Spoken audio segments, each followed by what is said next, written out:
ರಾಜನ ದೇವಸ್ಥಾನಕ್ಕೆ ಹೋಗಿದ್ದಾರ? ಹಾಗಾದರೆ ನನಗೆ ಊಟಕ್ಕೆ ಕೊಡದೆ ಹಾಗೆ ಹೋಗಿಬಿಟ್ರ ಎಲ್ಲರೂ? ಅದೇಕೆ ರಘು, ನಿನಗೆ ಊಟ ನೀಡೋದಕ್ಕೆ ನಾನಿಲ್ವೇ ಈ ಮಡಿಯಲ್ಲಿ? ನಾ ನೀಡಿದನ್ನ ನಿನಗೆ ರುಚಿಸಲ್ವೋ? ಅಥವಾ ನನ್ನ ಮೇಲೆ ನಿನಗೆ ಪ್ರೀತಿನೇ ಇಲ್ಲ? ಯಾಕಮ್ಮ ಹೀಗಂತೀಯ? ಅತ್ತಿಗೆ ಅಂದರೆ ಹೆತ್ತಮ್ಮ ಅಂತ ಶಾಸ್ತ್ರ ಹೇಳುತ್ತದೆ. ಅಂದಾಗ ನೀ ನೀಡಿದ ಅನ್ನ ನನಗೆ ವಿಷವಾಗೋದುಂಟೆ? ನೋಡಮ್ಮ, ನಿನ್ನ ಮೇಲೆ ಪ್ರೀತಿ, ವಿಶ್ವಾಸ, ಅಭಿಮಾನ, ಗೌರವ ಎಲ್ಲವೂ ಇದೆ. ಯಾಕಮ್ಮ ನೀನು ಚಿಂತೆ ಮಾಡ್ತೀಯ?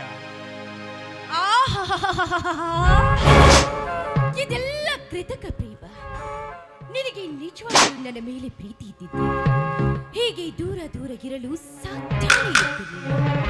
ನನ್ನೊಂದಿಗೆ ಕೂತ್ಕೊಂಡು ಮಾತಾಡ್ತಾ ಇದ್ದೆ, ನನ್ನನ್ನ ಅಪ್ಕೊಂಡು ನಗ್ತಾ ಇದ್ದೆ.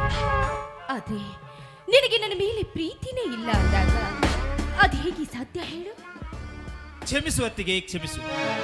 ಇಷ್ಟು ದಿನ ನಾನು ವರ್ಕ್ಶಾಪು, ಕಾಲೇಜು ಅಂತ ಆ ಕಡೆ ಈ ಕಡೆ ಓಡಾಡ್ತಾ ಇದ್ದ ನನಗೆ ನಿನ್ನ ಜೊತೆಗೆ ಹೆಚ್ಚಿಗೆ ಸಮಯ ಕಳೆಯಲಿಕ್ಕೆ ಅವಕಾಶನೇ ಸಿಕ್ಕಿರಲಿಲ್ಲ.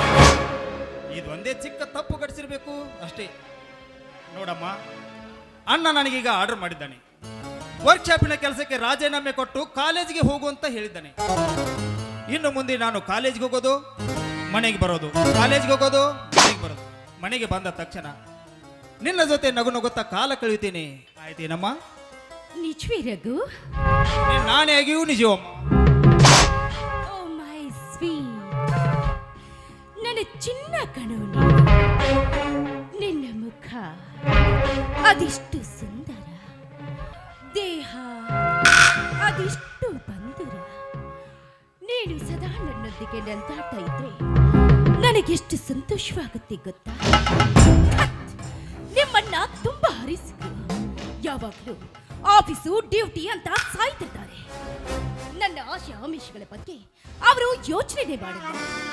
ರಘು, ನೀನು ನನಗೆ ಸುಖ ಬೇಡವೆ, ಶೃಂಗಾರ ಬೇಡವೆ? ನಿನ್ನಿಂದಾದ್ರೂ ತೃಪ್ತಿ ದೊರೆಯುವಂತಾದ್ರೆ ನನಗಷ್ಟೇ ಸಾಕು. ಕಮಾನ್ ಡಿಯರ್. ಕೈ ಬಿಡಮ್ಮ, ಇದನ್ನೇನು ಮಾಡ್ತಾ ಇದ್ದೀಯಾ ನೀನು? ನೀನು ನನ್ನ ಅಣ್ಣನ ಹೆಂಡತಿ, ನನಗೆ ತಾಯಿಯ ಸಮಾನಳು. ಹೀಗಿರುವಾಗ ನಿನ್ನ ಮೇಲೆ ಕಾಮ ದೃಷ್ಟಿ ಬೀರಿ ನಾನ್ಯಾವ ನರಕಕ್ಕೆ ಹೋಗಲಿ ತಾಯಿ? ಬೇಡ ತಾಯಿ, ಬೇಡ. ದೇವರಂತ ನನ್ನ ಅಣ್ಣನ ಮನಸ್ಸಿಗೆ ದ್ರೋಹ ಬಗೆಯುವ ವಿಚಾರ ಎಂದೆಂದಿಗೂ ಮಾಡಬೇಡ. ರಘು, ಕಾಮಿನಿಯ ಪ್ರೇಮಕ್ಕೆ ಪಾಪ ಪುಣ್ಯಗಳಿಲ್ಲ, ಬಂಧು ಬಾಂಧವರೆಂಬ ಭೇದ ಭಾವನೆಗಳಿಲ್ಲ. ಹುಚ್ಚು ಧರ್ಮವನ್ನ ನೆಚ್ಚಿಕೊಂಡು ಒಲಿದು ಬಂದ ನನ್ನನ್ನ ತಿರಸ್ಕರಿಸೋದ್ರಲ್ಲಿ ಯಾವ ಜಾಣತನವೂ ಇಲ್ಲ. ಸುಮ್ಮನೆ ನನ್ನ ಮಾತು ಕೇಳು, ನನ್ನ ಆಸೆಯನ್ನ ಈಡೇರಿಸಿಕೊಡು. ಸಾಕು ಮಾಡಮ್ಮ ಈ ನಿನ್ನ ದುರುಪದೇಶ. ಇನ್ನೊಂದ್ಸಾರಿ ನಿನಗೆ ಎಚ್ಚರಿಕೆ ಕೊಟ್ಟು ಹೇಳ್ತಾ ಇದ್ದೀನಿ. ಇನ್ನೆಂದಾದರೂ ಇಂಥ ದುರ್ವಿಚಾರಕ್ಕೆ ಮನಸ್ಸು ಮಾಡಿದರೆ ಅಣ್ಣನಿಗೆ ಹೇಳಿ ನಿನ್ನ ಕೆನ್ನೆಗೆ ಬಡಿಸಬೇಕಾದಿತ್ತು. ಹುಷಾರ್. ನಾನೇನು ಕಾಲೇಜ್ಗೆ ಹೋಗಿ ಬರ್ತೀನಿ. ರಘು, ನಿಲ್ಲು. ಊಟ ಮಾಡದೆ ಹಾಗೆ ಕಾಲೇಜ್ಗೆ ಹೋಗ್ಬೇಡ. ಮೊದಲು ಊಟಕ್ಕೆ ಕೂತ್ಕೋ. ಅಲ್ಲಿ ನಿನಗೆ ಸರಿಯಾಗಿ ಟ್ರೈನಿಂಗ್ ಕೊಡ್ತೀನಿ. ಬೇಡ ತಾಯಿ, ನಿನ್ನ ಟ್ರೈನಿಂಗಿಗೆ ಬೆಂಕಿ ಹೆಚ್ಚಿಕೊ. ನಿನ್ನ ಮನದಲ್ಲೀಗ ಇಂಥ ದುರ್ವಿಚಾರ ಸುಳಿದಾಡ್ತಾ ಇದೆ ಎಂದಾಗ ಇಂಥ ವೇಳೆಯಲ್ಲಿ ನಾನು ನಿನ್ನ ಕೈಯಾರಿ ಊಟ ಮಾಡಿದರೆ ನನಗೂ ನಿನ್ನ ಗುಣನೇ ಹುಟ್ಟಿಕೊಂಡಿತು. ಬರ್ತೀನಿ. ಹಾಗಿದ್ರೆ ನಾ ನೀಡಿದನ್ನ ಉಣ್ಣಲ್ವೇ ನೀನು? ಉಣ್ತೀನಿ ಅತ್ತಿಗೆ, ಉಣ್ತೀನಿ. ಆದ್ರೆ ಹೀಗಲ್ಲ. ಎಂದು ಈ ನಿನ್ನ ಮನದ ದುರ್ಬುದ್ಧಿ ಅಳಿದು ಹೋಗಿ ನನ್ನನ್ನು ಮಗನೆಯಿಂದ ಮಮತೆಯಿಂದ ಕಾಣುತ್ತೀಯೋ ಅದೇ ದಿನ ನಾನು ನಿನ್ನ ಕೈಯಾರೆ ಊಟ ಮಾಡುತ್ತೇನೆ.